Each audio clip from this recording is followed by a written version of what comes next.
Bom, estamos aqui então em História Eclesiástica, a nossa aula agora, dentro do nosso sílabo, o seminário é falar sobre o declínio papal. Nós estamos já começando a entrar na pré-reforma, já vai começar o período da reforma. Acho que amanhã nós vamos trabalhar mais a reforma. Talvez demos uma entrada hoje, vamos ver aqui.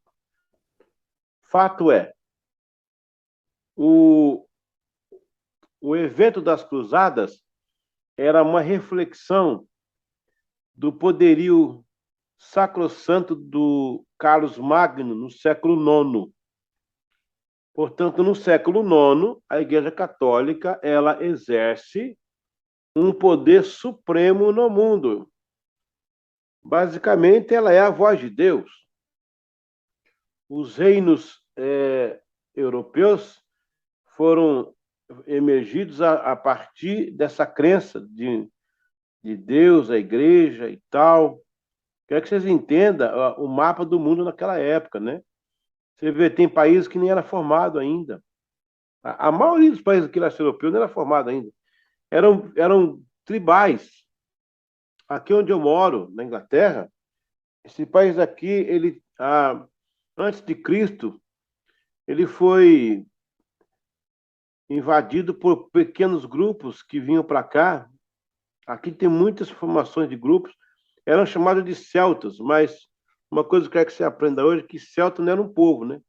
Celta era o nome dado a vários povos. Nós somos brasileiros, mas aí tem cearenses, tem paulistanos, tem paranaenses, então todos são brasileiros. Então os celtas eram uma aglomeração de povos de várias tribos. Aí você tem os jutos, os picos, bretões, os godos, íberos, visigodos, nórdicos. É uma infinidade de pequenos grupos que se organizavam em tribos aqui. Então eles escolhiam uma região aí, acampava, se achava dono da região. A Igreja Católica, no século IX, estava no seu ápice. Ela colocava coroa e tirava a coroa da cabeça dos reis. Você imagina o poder de uma máquina dessa, né? Por conseguinte, ela também já tinha algumas terras, né? Porque nós somos a igreja, a terra é de Deus, a terra é nossa. É uma equação muito simples, né? Muito simples. No tempo da cruzada, então, como vocês viram aqui na última aula, a Igreja Católica vai mostrar algumas brechas que poderão abalar o império. Os papas que se envolveram nas cruzadas, eles acabaram tendo conflitos com alguns governantes. Esses conflitos com governantes fez os caras crescerem. Porque, nesse caso aí, se você se permite, tipo, um oficial de alta patente no Império, se ele se dá o luxo de ficar discutindo com recruta, ele tá minando a autoridade dele. Então você não discute com recruta, você dá ordens. Ah, Major, desculpa, você está aí na sala, eu estou dando aula de militarismo aqui. Mas estou errado, eu estou certo, né? O dia que o Major ficar batendo boca com o soldado raso lá, ele perdeu a. Ele disse, meu, calou, meio passo, tchau, né? Os soldados começaram a discutir, o Papa começou a bater boca com o governante. Ora, se ele era o Supremo, ele não tinha que falar, ele não tinha que discutir nada, ele tinha que dar ordens, né? É claro que torna ele um tirano, um déspota, mas é o que ele era mesmo.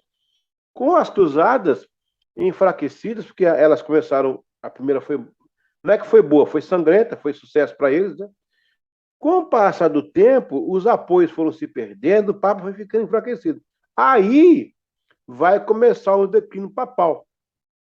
A pré-reforma ela vai ganhar vida após o declínio papal.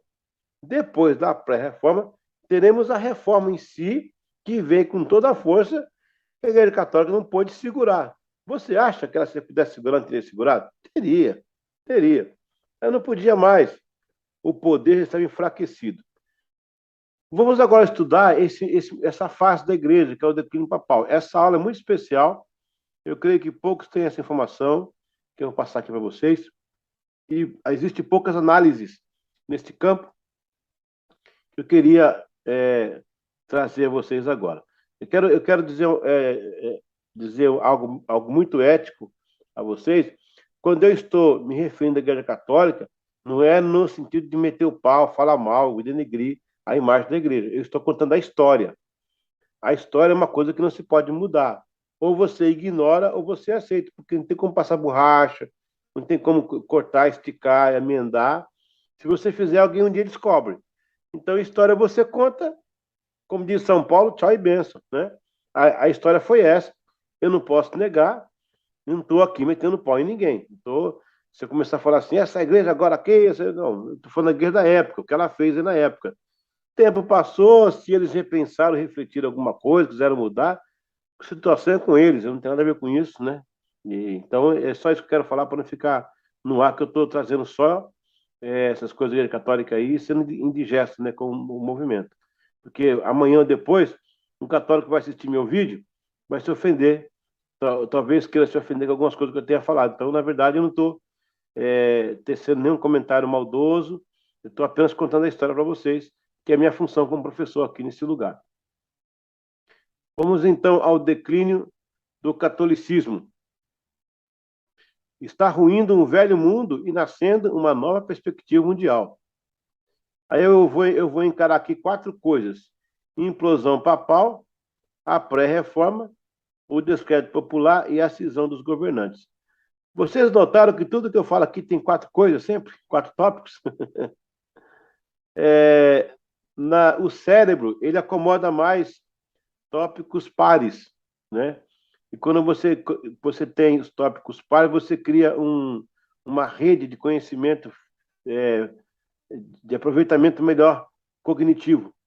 Então, por isso que eu mantenho, e eu tento resumir os assuntos dentro desses 4 linhas, porque você tem uma coisa mais padrão, mais padrão. Bom, nessa aula, eu vou analisar a implosão papal. Aliás, vou começar com o descrédito popular.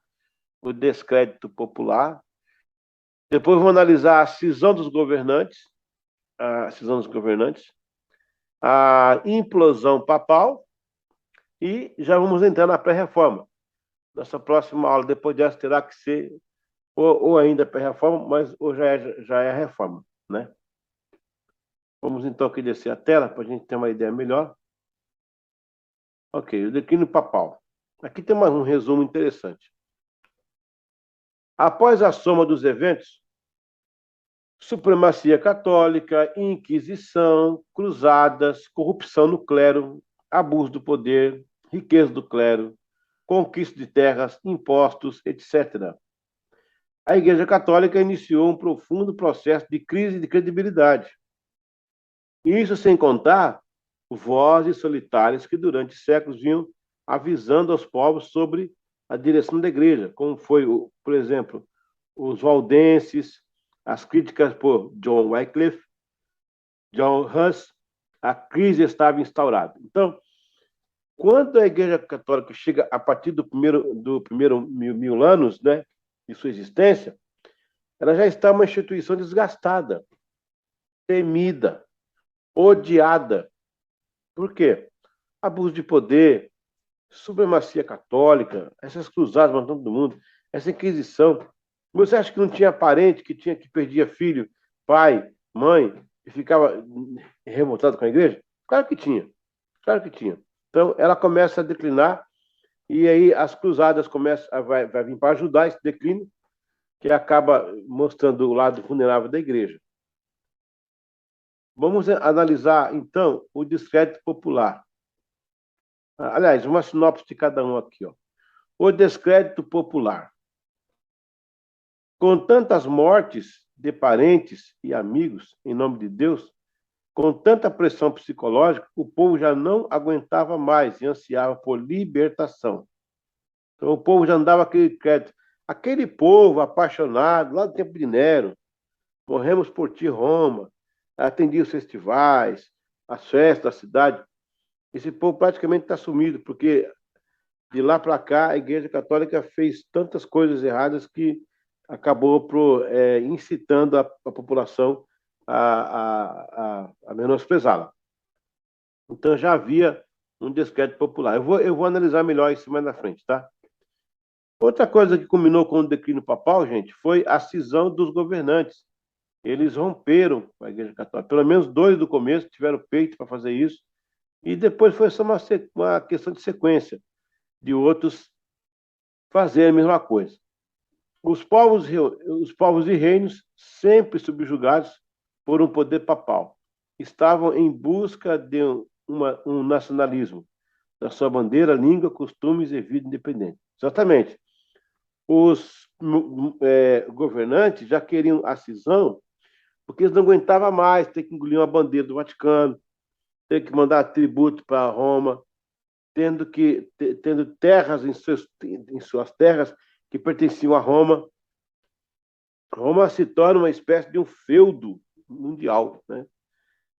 No caso, quando falou Roma, a Igreja Católica. Então, os eles também estão clamando por reforçar seu idioma, levantar o seu estandarte, quem tivesse bandeira, mas a bandeira mais recente, na época era estandarte, levantar o estandarte, sabe, cantar o seu hino nacional, ter um deles dirigindo o país, aquele sentimento nacionalista, né? Os povos e reinos estavam procurando isso, eles queriam, de alguma forma, resgatar esses valores que formavam a sociedade deles. Olha, pessoal, eu estive em Istambul e eu percebi que o pessoal de Istambul está usando roupa moderna igual aqui o Ocidente. Eles falam tudo em inglês e uma grande maioria já dos países já fala o Turkish, né? Que é a língua deles lá. Quando eu estive em Istambul, eu almocei com um jovem lá, lá de lá mesmo, né? Da Turquia. E ele me disse assim: olha, pastor, já tem 15 anos que nós estamos reimplantando nosso idioma no país. Nós perdemos quando teve a invasão aqui, fomos obrigados a falar árabe, andar igual árabe. Nós não somos árabe, né? Então, eles estão usando roupa igual a nós, assim, ocidental. Eles estão reaprendendo a falar o turco, para não ter que falar o árabe mais. Entendeu? É dessa forma, mais ou menos, que eu estou tentando te falar. Os povos eram subjugados por Roma, maltratados por Roma. Roma pegava os seus parentes para escravizar, pegava as suas mulheres para serviciar. E isso tudo o povo só foi engolindo, engolindo, acabou que os governantes tiveram que tomar uma decisão. Então, eles viram uma brecha antes da pré-reforma, que até chegar na reforma são 2 passos antes, né? Essa abertura da Igreja Católica, essa frouxidão, né? Aí eles entram, aí se impõem como monarcas, né? Por esse nacionalismo, né? O costume de vida independente, a bandeira, a língua, tudo isso aí. Eles ficam agarrados a isso, querendo acontecer. Aí o francês quer ter orgulho de dizer que é francês, o inglês dizer que é inglês, o alemão que é alemão, o holandês que é holandês. Isso dependia de um nacionalismo. E esse nacionalismo foi possível por causa dos desmandos e os desvios da Igreja Católica. Agora, a implosão papal.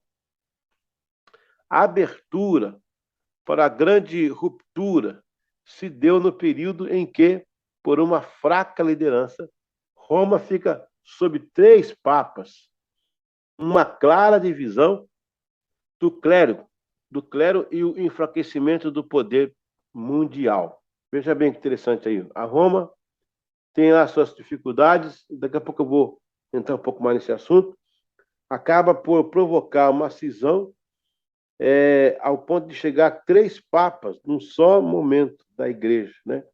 3 papas, 3 cabeças dirigindo uma igreja. Não teria como. Um quer ir para a esquerda, outro quer ir para a direita, outro quer ir para frente, e fica cabeças brigando.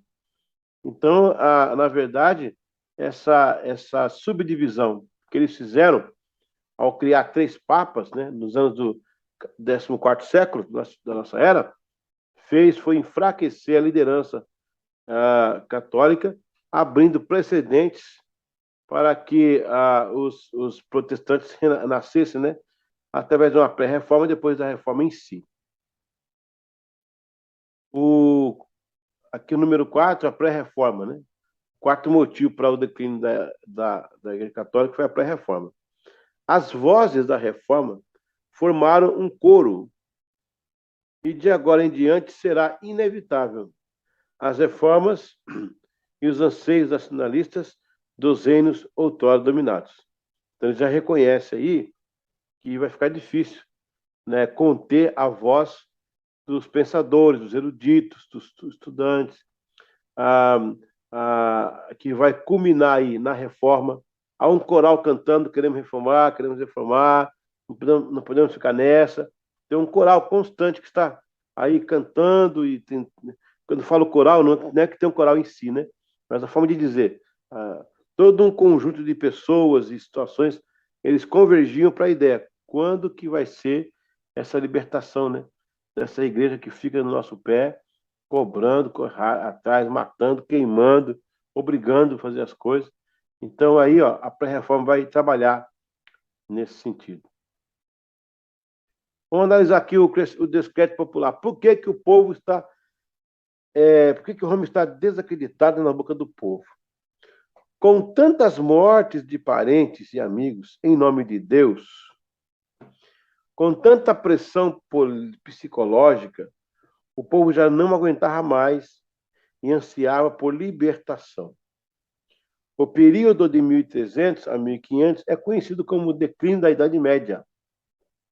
A harmonia dos dois conceitos, o Império Cristão e a Igreja Cristã, a Igreja Católica, já começaram a ruir com o sentimento nacionalista de monarcas novos, que já não temiam o papado.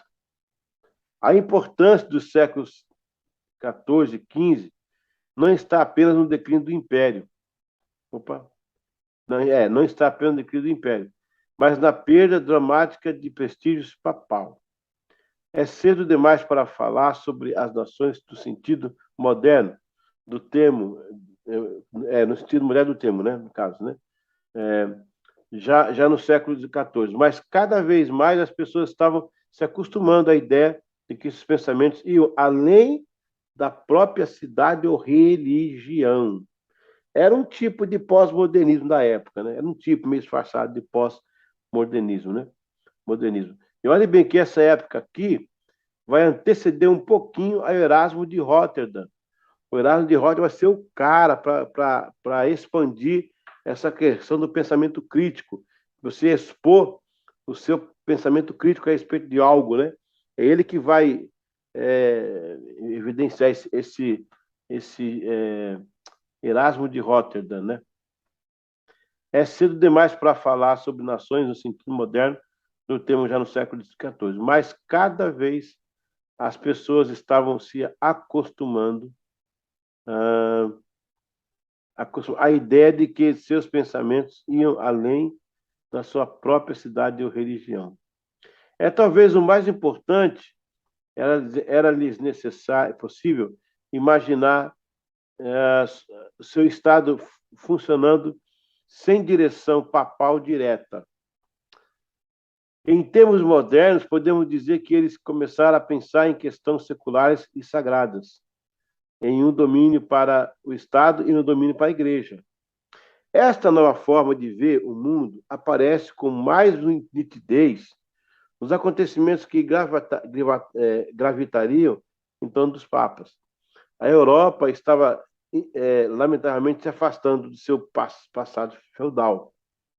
A terra era menos importante, o novo interesse era dinheiro vivo, e cada vez mais os homens no topo da estrutura do poder medieval percebiam que era necessário comandar fontes maiores de renda, o que, por sua vez, exigia uma autoridade menos eclesiástica e controladora. Olha aí, né, que interessante analisar esse ponto aí.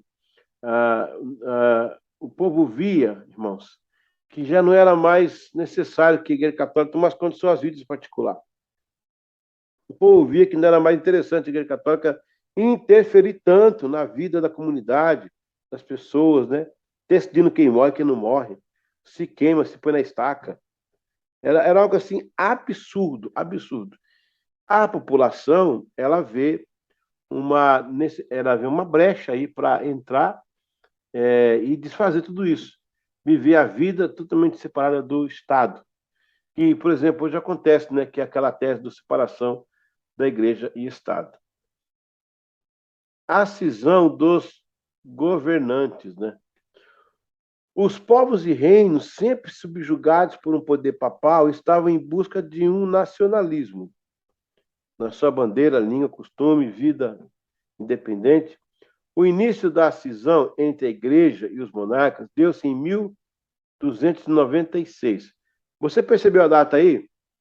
A última cruzada que fracassou foi em 1291. Portanto, 5 anos após isso, a igreja retorna. Ela retorna cheia de vida, tá, né, respirando. O Papa Bonifácio VIII havia emitido a Clerics Laicos, um documento que ameaçava a excomungão de qualquer governante leigo que tributasse o clero e de qualquer eclesiástico que pegasse esses impostos sem consentimento papal. No entanto, Eduardo, se não me engano, é daqui da Inglaterra, e Felipe, da França, eram de uma nova raça de monarcas, seculares, que não se impressionavam com a ameaça de Roma. A réplica de Eduardo foi decretar que, se o clero não pagasse o que devia, seria despojado de toda a proteção jurídica e suas amplas propriedades seriam confiscadas pelos delegados do rei. A resposta de Filipe foi embargar completamente a exportação do ouro, prata e joias de seus domínios, privando o tesouro papal de uma importante fonte de renda, provavelmente do arrecadamento das igrejas da França. Perante tão forte oposição, Bonifácio recusou, explicando que não tinha intenção de cortar as contribuições clericais para a defesa em tempo de extremidade e necessidade. Esse enfrentamento monarca e o recuo do rei abriu a porteira para um novo modelo de relacionamento. Posteriormente, outros monarcas seguiriam o mesmo exemplo até cair de vez a supremacia católica. Então, você percebeu aí que os governantes, esses governadores, ou, sei lá, reis, né? Depende do que fosse, estavam entediados com essa vida romana pré-forçada. Aí você vai ver um fato interessante agora acontecendo aí. O Filipe da França aí, ele vai bater boca com o Papa da época, o Bonifácio III, né? O Papa começa a mandar leis, né, contra os países locais e ele se recusa a atender algumas leis. Para culminar o negócio, para começar a briga, o Felipe prendeu um bispo do Bonifácio por uma acusação banal lá. O Bonifácio vai e manda tirar o bispo. E aí começou uma guerrinha. O Bolsonaro, não, o Bonifácio, perdão, o Bonifácio, eu falei Bolsonaro sem querer. O Bonifácio, ele fazia as documentações, né, contra a França, ele não deixava mais, contra a França, contra o Papa, ele não deixava mais a Igreja Católica ter ingerência nos casos civis, e a Igreja Católica queria ter ingerência nos casos civis. Esse Bonifácio, ele tinha uma coroa de Papa, a coroa de Jesus era de espinho, né? A dele tinha rubi, tinha esmeralda, tinha ouro. Olha a diferença. Aí ele tinha uma coroa e ele mandou colocar mais uma tiara. O que era essa tiara? Essa tiara dizia o seguinte: a coroa antiga eu tenho domínio sobre a vida espiritual do mundo. Agora a tiara que eu coloquei agora, eu tenho domínio sobre a vida civil do mundo. Como os monarcas estavam tentando já estabelecer seus reinos, de maneira alguma iria aceitar esse tipo de coisa. Para Filipe, não havia nenhuma autoridade temporal da igreja sobre a terra. E aí o que acontece? O Filipe aí, ele vai prender esse bispo, o Papa manda soltar, começa a trocar farpas, até que um dia que ele vai, o Papa Bonifácio vai na casa dele descansar, ele é preso, aí ele morre, aí eles vão eleger um outro Papa, aí começa uma confusão de clero, de briga de clero. O Filipe abriu o caminho com essa desobediência ao Papa, né? Inclusive a prisão que ele fez ao Papa, abriu um precedente aí, nesse caso. Então, o Filipe que dá o pontapé. Os que vieram depois, tipo, o Henrique VIII peitou o Papa, o Calvino peitou o Papa, né? O John Knox, John Knox, desculpa, John Knox, e muitos outros tiveram o peito, né? A raça de defender seus reinos, defender as suas posses. Então, na verdade, o Filipe foi usado nessa parte aí, como nunca, né?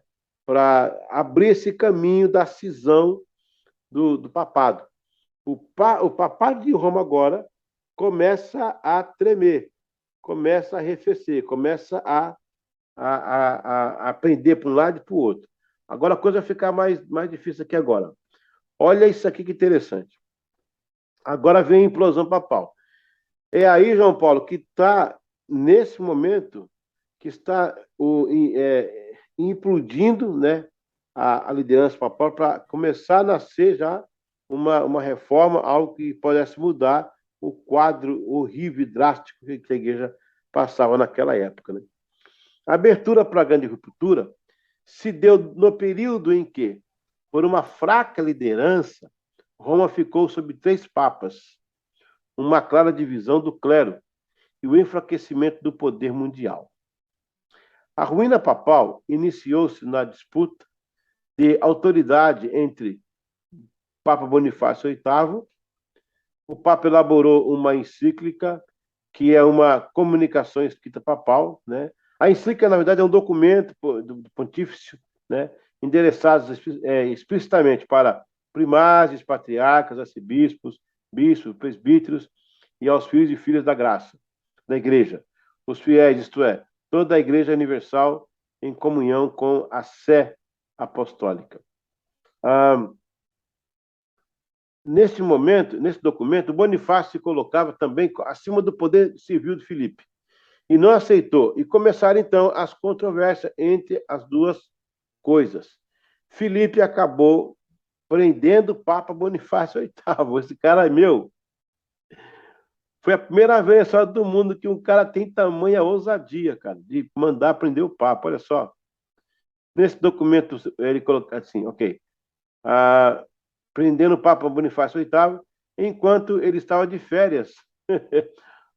O Papa tirou, porque em Roma fica no verão muito quente, e o Papa tirou umas férias nas colinas para descansar.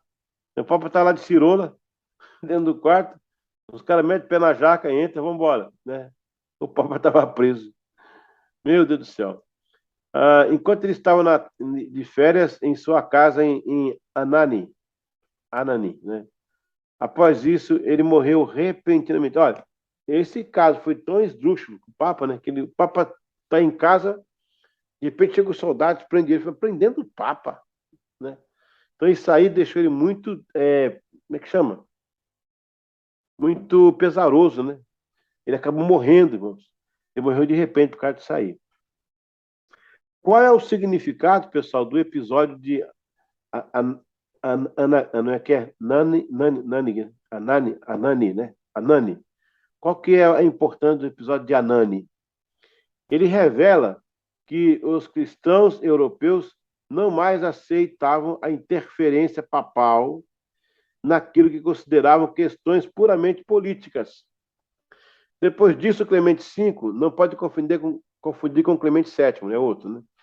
O Clemente V foi eleito, mas nunca pôs os pés em Roma. Preferiu permanecer em Avignon, na França. Mais 6 papas que decidiram ficar também. Somente Gregório IX, o papado, volta a Roma. No entanto, logo morreu e os cardeais elegeram Urbano VI. Porém, o comportamento déspota de Urbano enfureceu os cardeais, e os mesmos rejeitaram ocupar o lugar a São Pedro. Urbano criou uma divisão e reuniu outros cardeais para sustentar o seu papado. Porém, os cardeais franceses escolheram um novo papa para si, Clemente VII, e o estabeleceu em Avignon.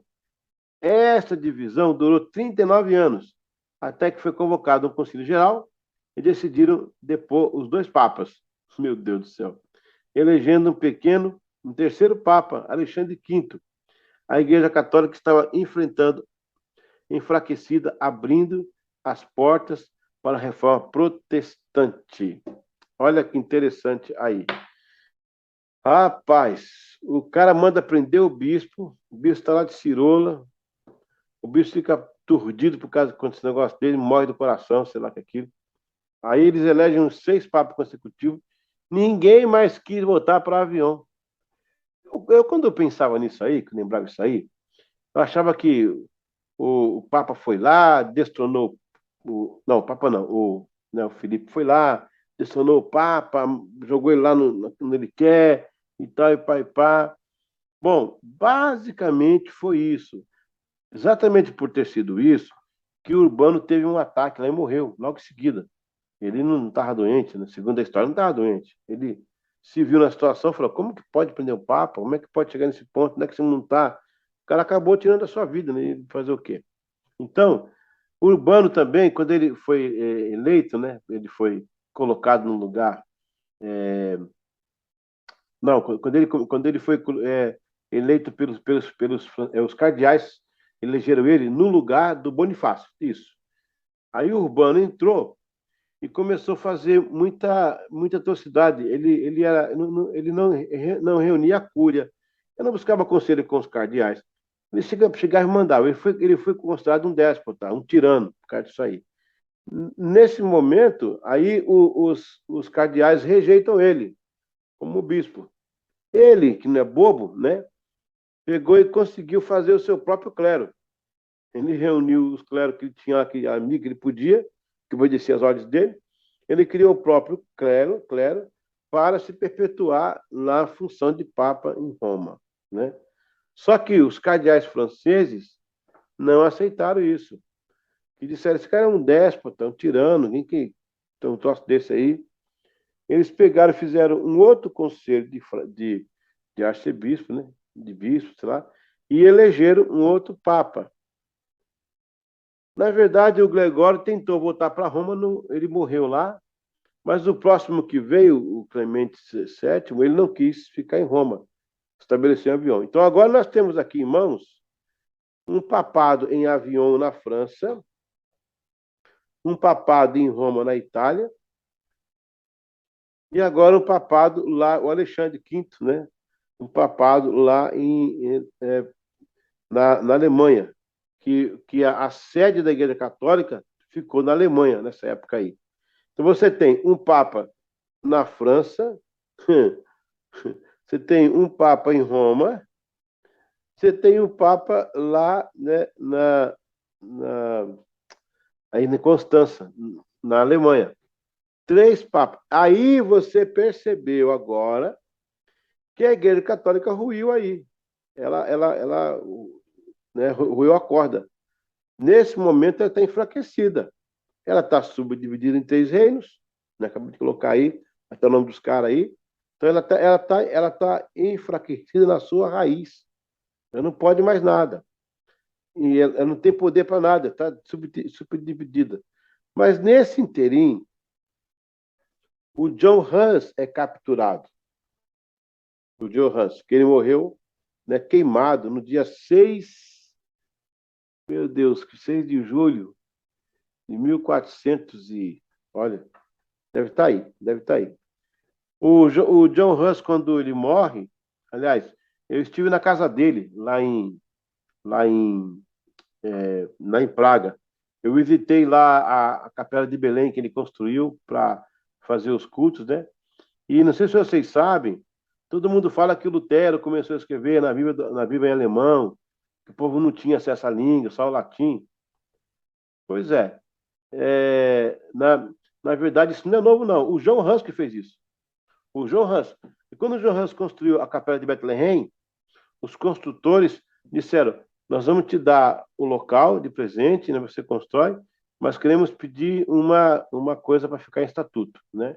Que você não pregue aqui em latim, que você pregue na língua dos tchecos, na língua nacional. E aí o que aconteceu? O John Hus começou a pregar na língua nacional, e isso atraiu gente, a igreja ficou entupida, lá cabe muita gente, mas naquele dia ela ficou entupida, né? Então, o que acontece? Ele conseguiu fazer com que a Igreja Católica aí saísse, né? Quer dizer, se enfraquecesse nesse ponto, e João Ross sai com a melhor. Só que ele vai para. Ele consegue um salvo-conduto, se não me engano, do Venceslau, né? E quando ele chega lá em Constança, gente, ele não vai ser o Papa de Constança, que já é outro Papa, ele vai negar o salvo-conduto, ele não vai reconhecer. E João Rosso foi na fé que ia acontecer. Quando eu fui na casa dele, eu vi lá alguns escritos dele, né? Ele ora pela cidade, rapaz. Ele tem um púlpito lá, o púlpito dele é enorme para você pregar. Hoje é museu, né? Vai ter uma portinha pequenininha que a pessoa para pregar, ela tem que passar por aquela porta, um púlpito lá. Ela se abaixa, vai lá e prega. E na hora de sair, ela se abaixa para passar, para sair. Um dia perguntaram para ele, por que essa portinha pequenininha assim, para o pregador? Ele falou, o cara tem que se abaixar aqui para saber que ele não é o Senhor, que ele vai ser usado por Deus lá, tem que dar glória. E quando ele sai, se receber algum aplauso, alguma coisa, ele deixa aqui também. Então, assim curvar, ele deixa para trás também tudo que ele recebeu. Então, o John Hus foi dessa época aí. Então, você veja aí, ó, eu tenho um Papa em Avignon, né? Eu tenho um Papa em Roma, que ninguém reconhece ninguém como Papa, né? E eu tenho aí agora esse papado, né, que vai ficar na Alemanha, em Constança, que vai ser o tribunal que vai matar o John Hus. Então, aí que está, então, essa questão da implosão papal. Vamos para o último tópico, que é a pré-reforma. Aí sim, agora nós estamos perto da reforma. Você vê que é um caminhar. Olha, pessoal, eu tenho tirado muita coisa, porque é desnecessário saber que a jaqueta do John Hus tinha 6 botões. Né? Então, a coisa é informação que não vai agregar em nada, né?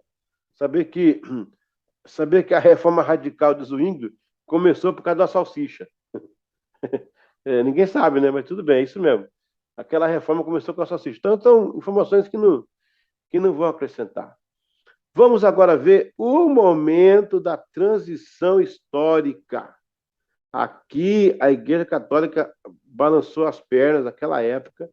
E esse movimento aqui vai provocar, inevitavelmente, a reforma protestante. Vamos começar então ali? As vozes da reforma formaram um coro, e de agora em diante será inevitável as reformas e os anseios nacionalistas dos reinos outrora dominados. Shelley diz que o cativeiro babilônico em Avignon e o grande cisma do papado que o seguiu revelaram deficiências fundamentais. As reformas básicas estavam em ordem, mas após o fracasso do movimento conciliar, nenhuma reforma significativa saiu da Igreja de Roma.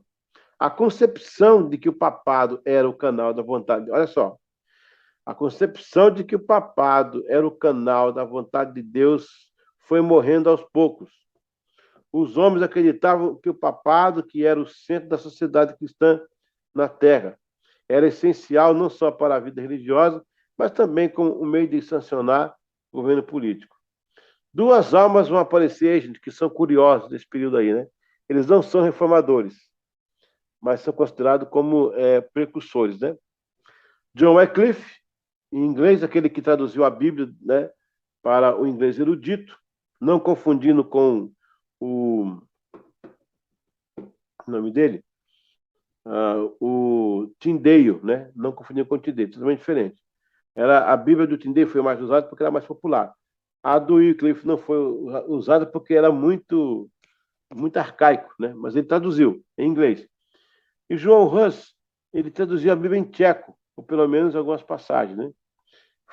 Então, tanto o João Hus como o Wycliffe foram dois embates ali para a Igreja Católica, porque eles começam agora a pregar dos seus púlpitos, inclusive o Wycliffe está aqui de mim, aqui, ó, 40, 50 minutos, né? Ele conseguiu unificar a Oxford, né, e a Inglaterra em torno da mensagem dele contra os demandas do Papa, porque o rei da Inglaterra estava por aqui com a Igreja Católica, que tinha que se firmar alguma coisa para tentar sair. O Wycliffe veio de bandeja para ele, né? Ele conseguiu assimilar. O Wycliffe é um inglês e o John Hus é um tcheco. Ousaram sugerir a ideia de que a igreja cristã era algo diferente de uma organização visível na Terra, liderada pelo Papa. Eles pagavam caro pela mera menção da possibilidade, mas viam claramente que havia chegado o momento do juízo sobre a casa de Deus. Para quem eram eles, para quem eram eles e como apontaram o caminho para o futuro? Como é que eles fizeram isso? Ok. Os alicerces da reforma já teriam sido lançados por Pedro Valdo em 1179, portanto, depois da Primeira Cruzada. Ele encomendou uma tradução da Bíblia e começou a pregar muitas verdades. Os bispos ficaram descontentes que Valdo e seus seguidores estavam invadindo suas tarefas de pregação. Posteriormente, Wycliffe e Hus Savonarola também contribuíram para a eclodia da reforma. Seus apelos pela renovação cristã, ele denunciou a corrupção clerical, o governo, aliás, ele denunciou a corrupção clerical, né? O governo déspota e a exploração dos pobres. No caso, o Pedro Valdo fez isso. Então, o Pedro Valdo tinha uma agendinha também reformista, né? E eles prepararam o caminho para Lutero, Zwingli e Henrique VIII. Esse pessoal aí que precedeu o Lutero, o Zwingli, né? O Henrique VIII, é chamado de pré-reformadores.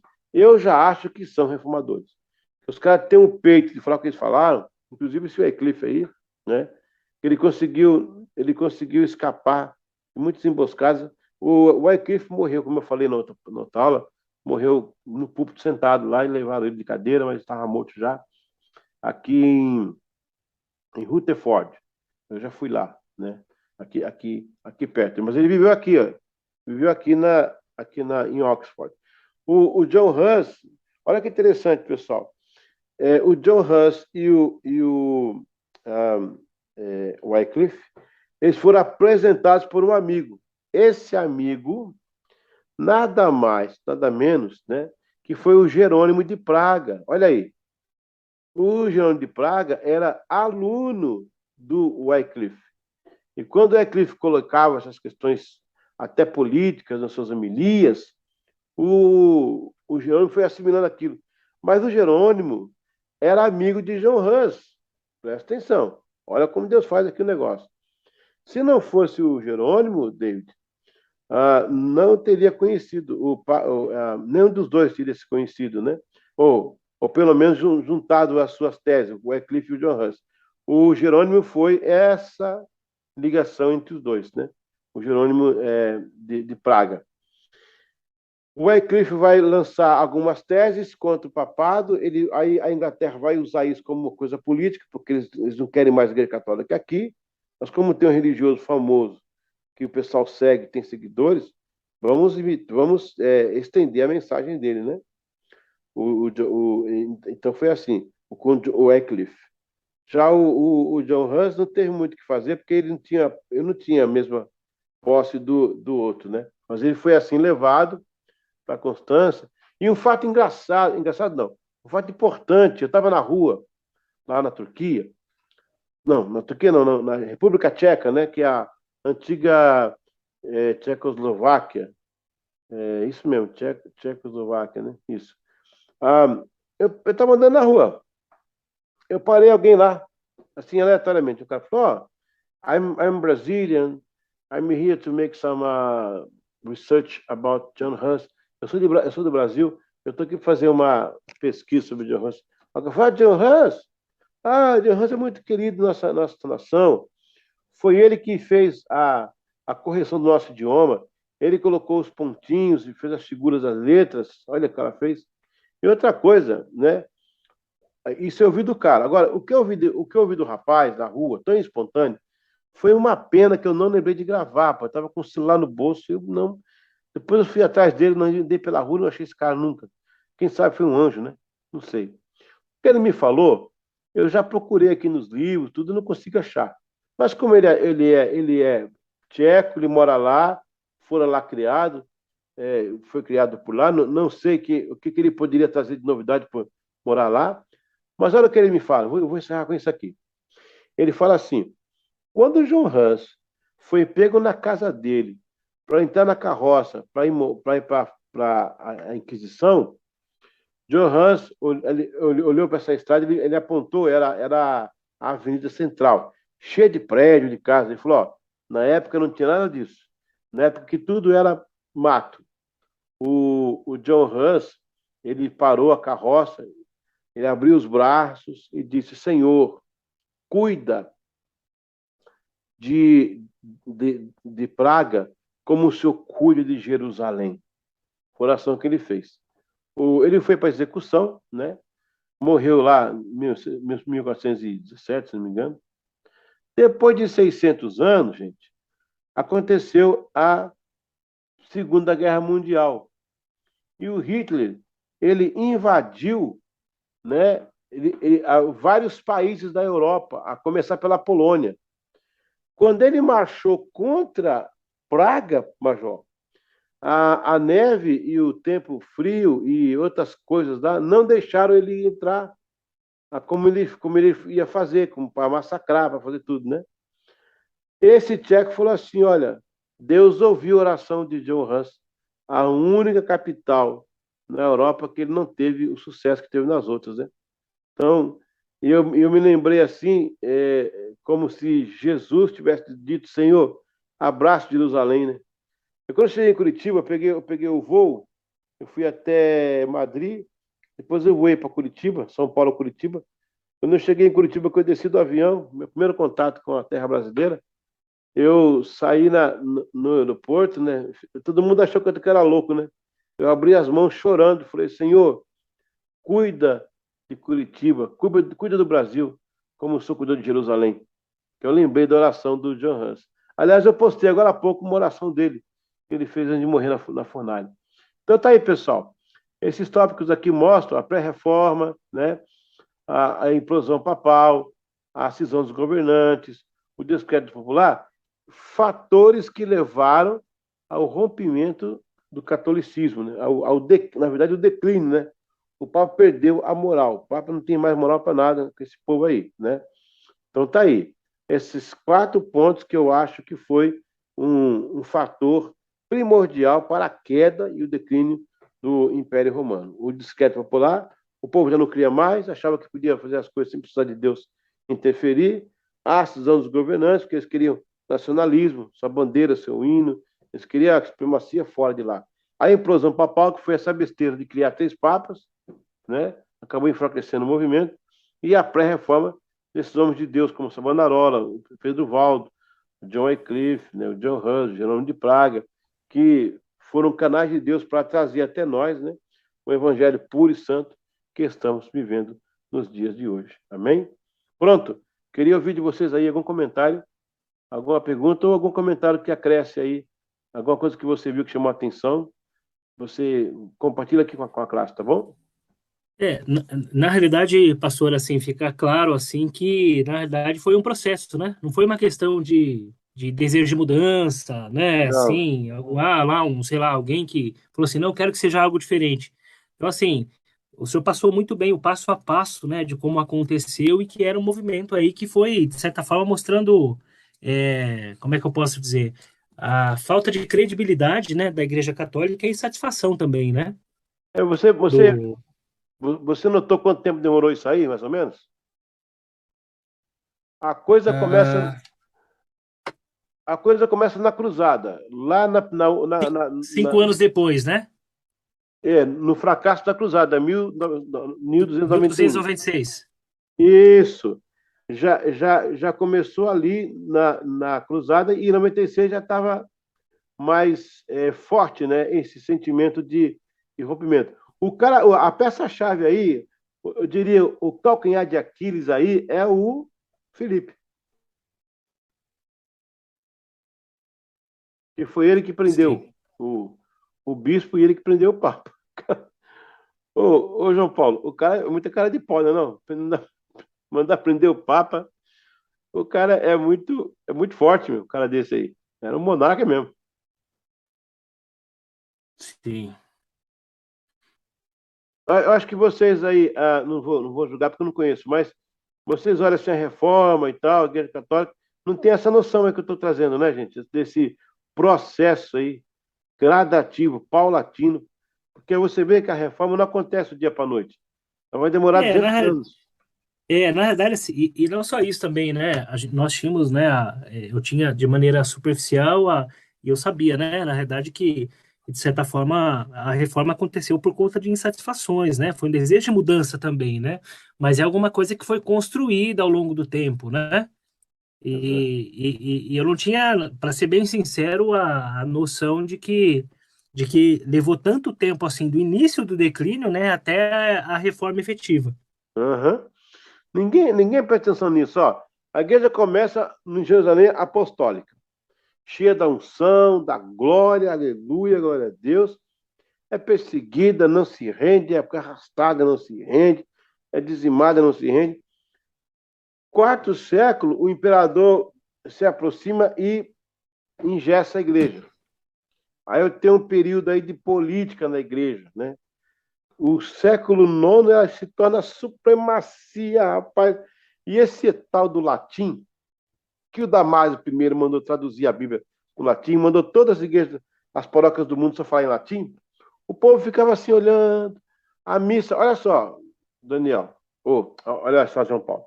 A missa era feita com o sacerdote de costa, para começar por aí. Ele ficava de costa, major, e de frente para o altar. E o povo ficava lá no fundo, lá atrás.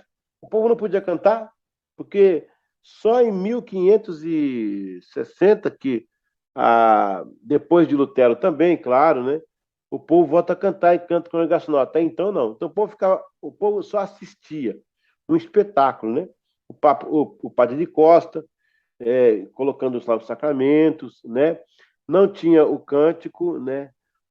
Não tinha leitura da Bíblia, e o que eles liam era em latim, ou seja, é uma, O, é uma língua do desculpa, céu.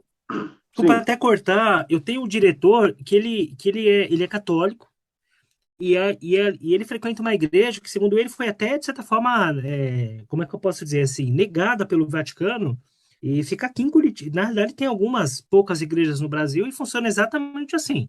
O padre reza de costas e em latim, É, ainda. eu tô para ir aqui no local, aqui em Andover, aqui tem uma igreja medieval, cara. Os caras fazem aqui um culto há mais de 1000 anos, o mesmo culto, em latim, tudo. Eu vou lá, meu, cara, vem gente de fora, do mundo inteiro para ver isso aqui, de historiadores, né? Os caras conseguiram manter um formato litúrgico de 1000 anos atrás, cara. Coisa de doido isso aí, viu? Então, você imagina, João Paulo, aquela época o pessoal iletrado, né? Porque a igreja católica segregou o saber. Ela escondeu o saber nos mosteiros, ninguém podia ler a Bíblia e conhecer a verdade. Só depois da reforma que surgem as grandes universidades, aí é mais aberto. Então, esse processo aí foi uma coisa interessante. Começa lá, então, como eu estava falando, o imperador Carlos Germano atinge a supremacia lá em cima, né? Isso é o nono século. No século XI, a igreja vem para atacar os mais indefesos, no caso da Santa Inquisição, das Cruzadas. Aí começa a insatisfação, eles perdem, quer dizer, Deus já não está no negócio. Aí você vai ter agora essa questão aí da cisão que o Felipe provoca a fim de prender o Papa e gerar toda essa celeuma, né? É interessante isso aí. Agora sim, teremos a reforma. Ela vem com tudo. Deus preparou para esse momento aí, entendeu? Muito bem. Mais alguém É, quer? Ah, sim, sim. eu queria só tirar uma dúvida, na realidade, talvez tenha até passado batido por mim, assim. Até o senhor me perdoe se foi dada uma explicação clara, mas na realidade fiquei Não, com dúvida. Qual foi o propósito de elegerem três papas? Assim, dividir o poder, talvez? tá, aconteceu o seguinte, eu acho que eu li sim, mas eu vou tentar explicar para você. O Bonifácio VIII, ele não foi preso pelo Filipe, lá na casa de campo dele? Sim, Ele ficou tão aturdido, tão chateado, que ele morreu. Não sei se do coração, ele teve que dar um ataque nele, ele morreu. Rapidinho. sim. O senhor comentou lá que ele estava de cirola lá até. É, nesse momento,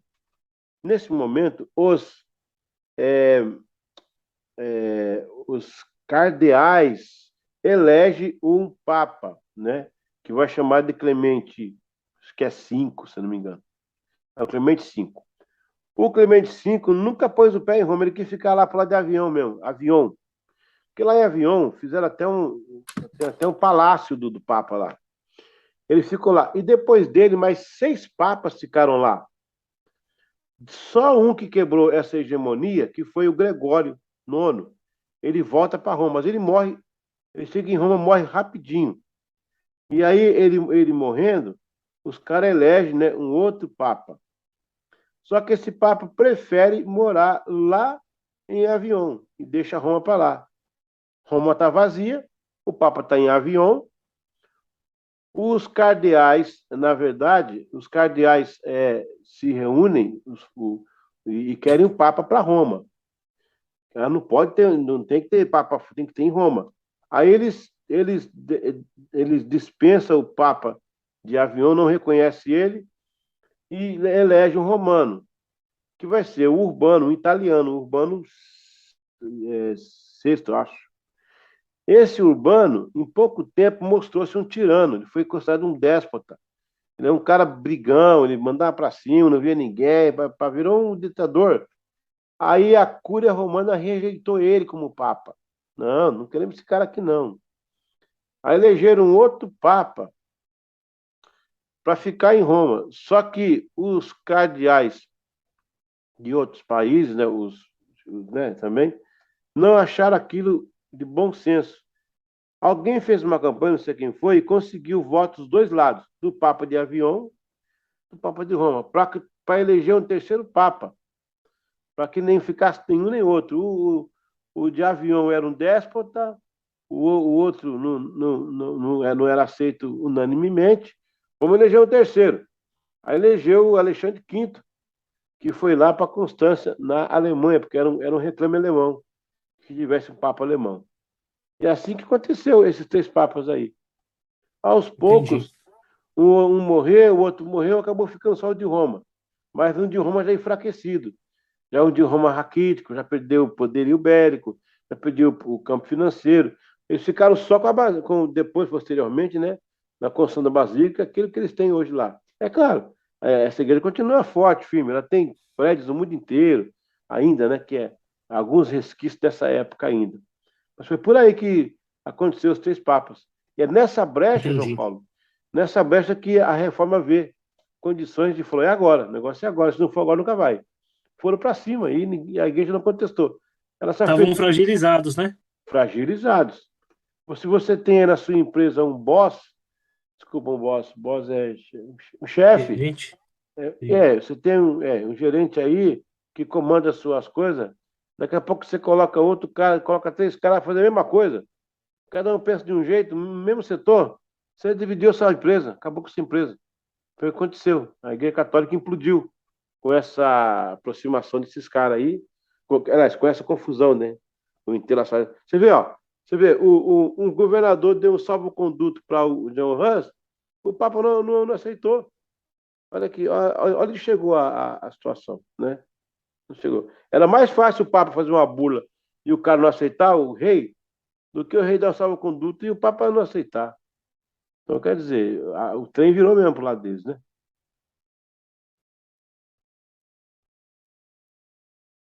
Mas alguém comentar alguma coisa aí da aula aí? Essa bagunça começou um pouco antes, né? Quando o senhor falou, tinha uma sede em Roma e uma em Constantinopla. Aí veio o Ah, cisma da igreja. isso já é outro caso, viu, David? Isso, Aham. isso é um caso é, mais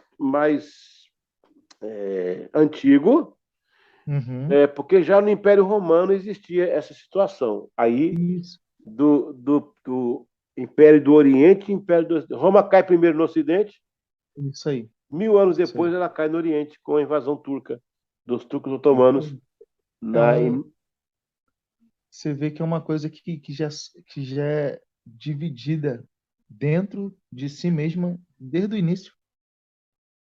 Não tem é, como dar certo o negócio. você vê, em 1054 saiu a Igreja Ortodoxa, né? Grega, primeira cisão. Depois teve outras cisões, a Igreja dos Patriarcas. Aí várias cisões acontecem. Aqui a gente focou só a igreja, porque católica a gente veio mais ou menos na linha deles lá atrás. Mas já havia, assim, essa subdivisão aí que você falou, já havia.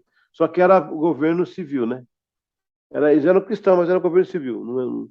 Não está envolvido o Papa, não. Era mais os imperadores, né? O Constantino, acho que é Licínio, né? O outro lá. Aí, em 1453, os turcos otomanos tomam Constantinopla, né? E aí estabelece o início da Idade Moderna, né? A Idade Medieval vai de 466 a... Não, não. É, até a queda da Bastilha, 1783, a Bastilha cai. Aí começa a Era Moderna. Depois ela vem e se transforma aqui na Era Contemporânea. E agora estamos vivendo essa era pós-moderna, né? Interessante. Mais algum comentário aí sobre a aula aí? Glória a Deus. Agora, quando eu falo aparece só eu, não? O Jean, Só aparece o senhor. agora apareceu o João Paulo. O Jean Carlos, que foi o nosso gerente de operações aleatórias aí. O autor da reforma aí, né, do É. Zoom. Ô, pessoal, é isso aí. Deixa eu negociar com vocês. Eu teria mais um tópico de reforma, mas são 9h22. Eu tô bem que enxuguei o assunto, mas a gente pode prosseguir. Se quiser, a gente vai mais. Vocês estão cansados, vocês estão hoje aí, tudo bem?